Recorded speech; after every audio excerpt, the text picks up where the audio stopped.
going to read Puffin Young Readers Level 4, Am Rosa Parks. Chapter 1, I Get Arrested. Many years ago, black people in the South could not go to the same schools as white people. We could not eat in white restaurants. We could not even drink from the same water fountains. We had to stay apart from white people everywhere we went. This was called segregation. Segregation was the law in the South. If we broke the law, we could be arrested or hurt or even killed. When we rode a bus, we could only sit in the back seats. The front seats were just for white people. If all the front seats were filled with white people, we black people had to give up our seats to the next white people who got on the bus. That's the way we rode the buses in the South when I was younger. I rode the buses and obeyed the laws that kept me apart from white people, but I did not think they were right. One day I was riding on a bus. I was sitting in one of the seats in the back section for black people. The bus started to get crowded. The front seats filled up with white people. One white man was standing up. The bus driver looked back at us black people sitting down. The driver said, "Let me have those seats." He wanted us to get up and give our seats to white people, but I was tired of doing that. I stayed in my seat. This bus driver said to me, "I'm going to have you arrested."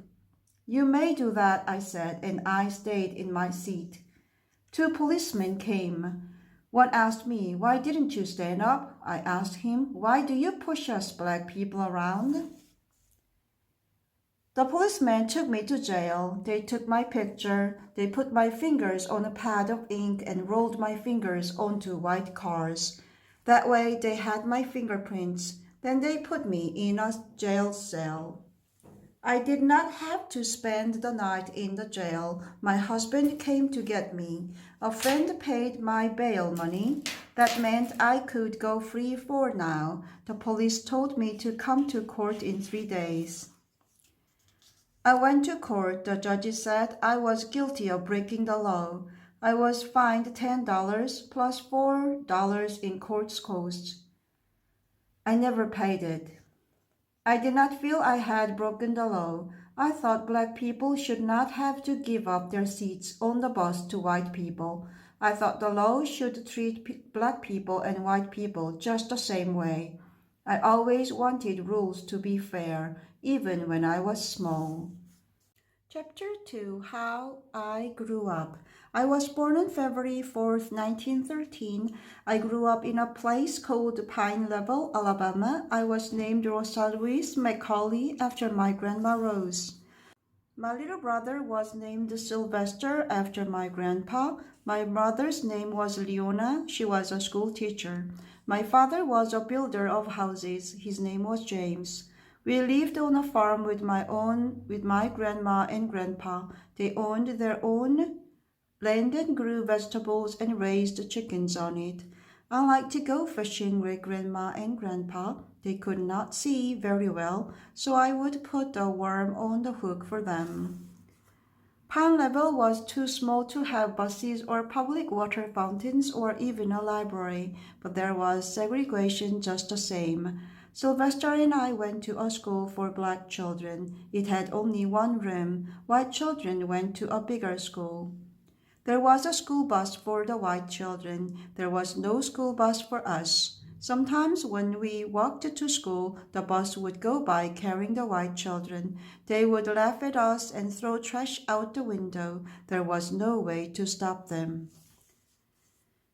One day, a white boy named Franklin tried to hit me. I picked up a brick and I dared him to hit me. He went away. My grandma was angry. She told me not to talk back to white folks. I thought I was right to talk back. When I grew up, I married a man named Raymond Parks. The year was 1932. He was a barber. We lived in the city of Montgomery, Alabama. I was proud of my husband because he worked to help black people. He helped get lawyers for people who had been arrested. I began to work to help black people too. I wrote down their stories when they were hurt by whites. I asked young black people to try to use the white library. It was very hard work. It was also very sad work because nothing we did really helped make our lives better. Then came that day on the bus when I would not give up my seat to a white person. I was tired of black people being pushed around. Some people think I kept my seat because I'd had a hard day, but that is not true. I was just tired of giving in. Chapter 3. We Stay Off the Buses. Many black people heard that I had been arrested. They were very angry. They thought it was time to fight for new laws. A woman named Joanne Robinson said we should not ride the buses if we had to give up our seats to white people. She passed our leaflets asking all black people in the city of Montgomery to stay off the buses for one day. This was called a boycott. The day of the boycott came. The buses were almost empty. Very few black people were on them. A man named E.D. Nixon called a big meeting of black people. The meeting was held in a church. A young minister named Dr. Martin Luther King Jr. told old black people to keep off the buses. Everyone at the meeting cheered and the boycott went on. We walked to work or took taxis. We got rides from our friends, but we did not ride the buses. Christmas passed. It was very cold, but we did not ride the buses. White people were very angry. They wanted us to ride the buses again. Some black people even lost their jobs because they would not ride the buses. Some black people were arrested. Some were beaten up. I got telephone calls from people who would not give their names. They said they wanted to hurt me. Spring came. Now it was nice weather for walking. All the black churches had the station wagons to drive the people who could not walk. Summer came. The buses had stopped running. There were not enough riders without the black people. Mr. Nixon and Dr. King got lawyers to take our case to court. They took our case all the way to the Supreme Court in Washington, D.C. The Supreme Court said that the segregation laws were wrong. Black people should not have to give up their bus seats to white people.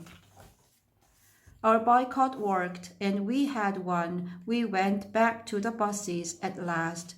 We did not have to give up our seats anymore. We had stayed off the buses for a whole year. Chapter 4. Since the boycott.